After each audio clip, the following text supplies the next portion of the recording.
So guys, for the first method, if you're using a VPN or proxy, then you want to disable it. For the second method, you want to go to search and type in view network connections. Click on it. And now once you're on this, you want to find your network adapter, double click on it, and then click on properties, and then click on Internet Protocol version 4.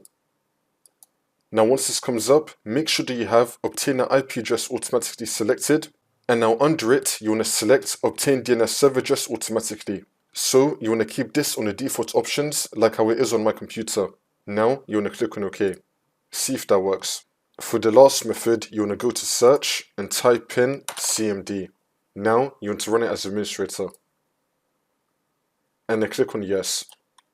And now once you're on this, you want to type in ipconfig space / flush DNS and then click on enter. And now you want to type in netsh space winsock space reset and then click on enter again.